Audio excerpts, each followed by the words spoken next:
My name is Reverend William Edward Flippin Jr. I serve as 3rd Vice President of the Georgia NAACP. On behalf of Dr. Francis Johnson. Dr. Martin Luther King Jr., and I think it's timely to mention his name here at the campus of Morehouse College, graduate of 1948, said when machines and computers, profit motives and property rights are considered more important than people, the giant triplets of racism, militarism, and economic exploitation are incapable of being conquered. Dr. King preached this in 1967. He would be amazed at the realities of technocracy that has stolen the realities of us connecting with people and places and things. That's why we demand for climate action now. As a representative of our grand association, we declare that we must limit carbon pollution from power plants. Dr. King would be crying out against any coal-fired plants, which produces dangerous pollutants into the air and drain our precious waters.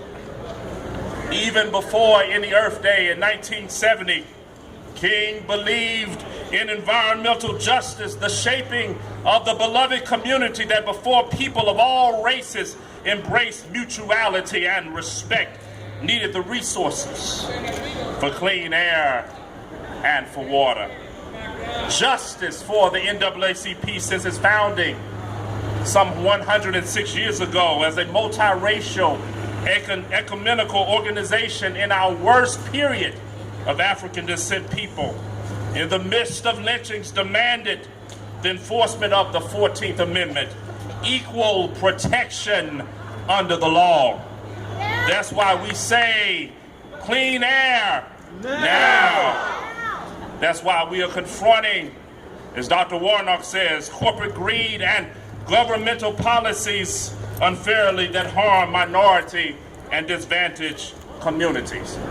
Yes, we are here. We are here in the need of environmental justice because in our own community, even in the great city of Atlanta, the city too busy to hate, we see children who are products of the inner city. What do you see in the defiant stare? What do you hear in the gangster lyrics? What do you discern in the broadening hearts of the youth of our streets, of our cities? Are there mere warriors throwing stones, moving somewhere along the continuum of fist, stick, knife, gun, first articulated by many, many people? The moral need, I tell you, for environmental justice leads us for the moral need of green pastures. That's why we say clean air now. Green pastures are something worth saving, something worth restoring, something worth the price of redemption and even the cost of crucifixion. These are the green pastures moments on the battlefields. These are the still waters, and yet Rivers and Browns are still warriors by being on the streets. They show that they are warriors as tough as David against Goliath. Yea, though I walk through the valley of death, I will fear no evil. We have no reason to fear because the God I serve gives us supply oil for the anointing, strength for the journey, certainty of abundance till our cup runneth over, the surety promise of his presence. That's why we can stand in the midst of our teenage kids who are fighting every imaginable temptations that they try to steer their way through the most tumultuous years of their lives. That's why we can stand with the widow who is suffering and grieving, the AIDS victim who suffer quietly and don't want their condition to be known. People who live below the poverty line and are dealing with the reality of mold that reproduce by means of tiny spores will know that our challenge is moral. Our challenge is in the shaping that all God's creatures, black, white, Protestant, gay and straight, are God's good creation to demand justice.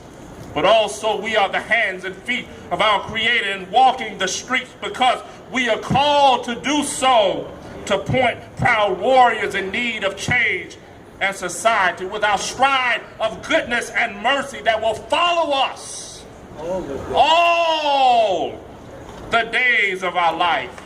And we will, because we have no fear, because we have clean climate action now, shall dwell in the house of the Lord forever. I'd like to now introduce Laura Turner Slidell, an international activist. She's over mothers and others for clean air. Let us receive her at this time.